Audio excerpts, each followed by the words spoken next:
Hi everyone. सो इस video को start करते हैं और इस वीडियो में हम यहाँ पर बात करने वाले हैं आईबीएम के बारे में। सो आईबीएम के अभी सीआईसी हायरिंग के जो टेस्ट हुए थे उसके तरफ से जो रिजल्ट्स हैं उसको अनाउंस कर दिया गया है। सारी डिटेल्स मैं आपके साथ शेयर करूंगा। सबसे पहले देख लेते हैं इस प्रकार का मेल आप लोगों को यहाँ पर रिसीव हुआ होगा जिसमें क्लियरली मेंशन है, thank you for applying to IBM, you are invited to complete IBM recorded spoken language assessment. This is short and engaging assessment allows you to demonstrate your English speaking abilities. अब यहाँ पर अगर आप देखोगे जो IBM के assessment की timing दी हुई है तो उसके वैलिडेशन का टाइम यहाँ पर 16 को ही लिखा हुआ है। एंड यहाँ पर आप देख सकते हो 18 सितंबर तक ये वैलिड रहने वाला है। इंपॉर्टेंट नोट्स यहाँ पर मेंशन करे गए हैं जिसमें लिखा है, before the start of the assessment you will have the detail instructions and ability to test your device. Clicking on the link will not be assessment process. You will have the opportunity to practice before you begins. The assessment will be protected, okay?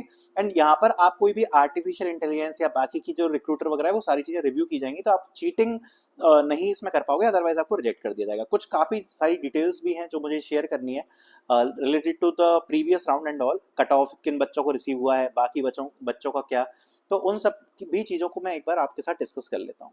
ठीक है, तो start करते हैं video को बाकी की details के साथ, जिससे आपको एक बार अच्छा आइडिया लग जाएगा कि जो बाकी के बच्चे हैं क्या उनको यहाँ पर मेल आने वाला है, क्या बाकी बच्चों का जो रिजल्ट है वो अब यहाँ पर आएगा या नहीं आएगा। ठीक है, तो देखो सबसे पहले मैं आपको एक चीज क्लियर कर देता हूँ। यहाँ पर काफी बच्चे थे जिनने टेस्ट में 2 के 2 पूरे कोडिंग जो क्वेश्चंस थे वो यहाँ पर सॉल्व कर दिए थे। ठीक है, बट अब 2 के 2 कोडिंग क्वेश्चन सॉल्व करने के बाद भी काफी बच्चे हैं जिनको यहाँ पर मेल नहीं आया है।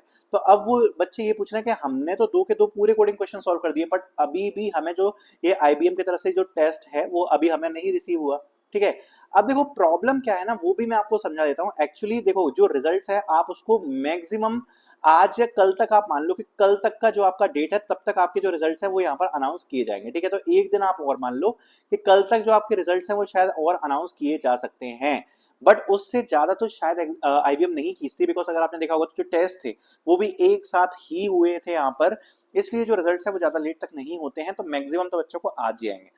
अब जो बच्चों को डाउट है कि हमने 2 के 2 पूरे क्वेश्चन सॉल्व कर दिए थे बट तब भी रिवर्ट नहीं आया, अब ये टोटली डिपेंड करता है आईबीएम का जो हैकर रैंक का एल्गोरिथम है उसके ऊपर।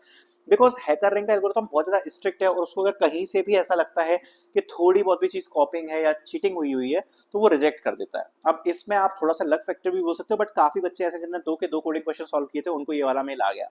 काफी बच्चे जिन्होंने 2 के 2 करे थे उनको नहीं भी आया है। तो एज सच जो कट ऑफ की हम बात कर रहे हैं तो शायद उसके जैसे मैंने आपको पहले ही बताया था कि लक फैक्टर होता है जो इसमें हमें देखने को मिला है।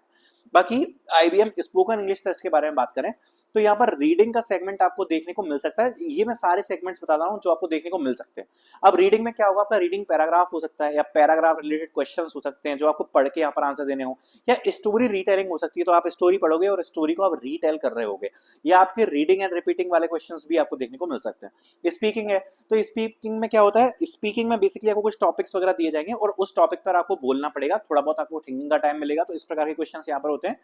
और साथ ही साथ में आपको कुछ ऐसे भी क्वेश्चंस देखने को मिल सकते हैं जिसमें स्टोरी कुछ आपको बताई गई है वो आपको रिटेल यहाँ पर करनी है, और यहाँ पर ऐसे भी क्वेश्चंस आपको देखने को मिल सकते हैं जहाँ पर आपको किसी टॉपिक की समरी देनी हो या किसी स्टोरी की समरी देनी हो, तो वो भी स्पीकिंग के अंडर आ जाता है। देन ग्रामर आता है। अब देखो ग्रामर वाला सेक्शन भी आ सकता है यहाँ पर जहाँ पर आपको कुछ ग्रामेटिकल क्वेश्चंस पूछे जा सकते हैं, सेंटेंस करेक्शन या फिल इन द ब्लैंक्स, इस प्रकार के जो क्वेश्चंस होते हैं वो यहाँ पर आ सकते हैं। लिसनिंग वाले में ज्यादातर आते हैं लिसन एंड रिपीट के क्वेश्चन, जिसमें आपको कुछ सेंटेंस सुनाई देंगे, वही सेंटेंस आपको रिपीट करने होते हैं। और साथ साथ में लिसनिंग वाले सेक्शन में और भी प्रकार के क्वेश्चंस होते हैं जो आपको देखने को मिल सकते हैं। राइटिंग आपका आ सकता है, और ये मैं आपको एक जेनरिक असेसमेंट का टाइप बता रहा हूँ, थोड़ा बहुत ऊपर नीचे हो सकता है। राइटिंग के क्वेश्चन आ सकते हैं, उसमें हो सकता है को थोड़ी बहुत चीजें कुछ लिखने को आ जाए। ठीक है, जेनरिक आपका जो एसवीआर असेसमेंट होता है वही होता है। Is this a final result, तो यस ऑलमोस्ट आप मैक्सिमम आज का वेट कर सकते हो, क्योंकि आज के बाद तो मुश्किल ही है। जितने भी बच्चों को यहाँ पर आज असेसमेंट आ जाएगा और आज के बाद अगर आप एक्सपेक्ट करते हो कि शायद आज के बाद हमें बाद में किसी सेकंड फेज में मेल आ जाए, तो वो काफी मुश्किल है। चांसेस है मुश्किल से 5% के होंगे, बिकॉज आईबीएम ने टेस्ट भी एक साथ लिया था, जनरली रिजल्ट भी एक साथ डिक्लेयर करती है, और जो इंग्लिश असेसमेंट का मैंने आपको टेस्ट दिखाया था उसी प्रकार का जो टेस्ट है यहाँ पर रिसीव हुआ है बच्चों को, तो मुश्किल हो जाएगा, अदरवाइज आप अपने आप को यहाँ पर रिजेक्ट मान सकते हो। एंड अगर आप इस इंग्लिश असेसमेंट को कंप्लीट करते हो जिसमें एलिमिनेशन के चांसेस थोड़े कम होते हैं, तो उसके बाद आपका होता है फिजिकल असेसमेंट और इंटरव्यू। अब फिजिकल असेसमेंट में भी आपका एक कोडिंग असेसमेंट होगा जो आपका इन ऑफिस होता है, एंड देन आपका इंटरव्यूज कंडक्ट कराए जाएंगे। तो ये यहाँ पर पूरी प्रोसेस होती है। बाकी आपको इंग्लिश असेसमेंट रिसीव हुआ है या नहीं हुआ है वो आप मुझे कमेंट सेक्शन में बता सकते हो। Thank you so much for watching this video.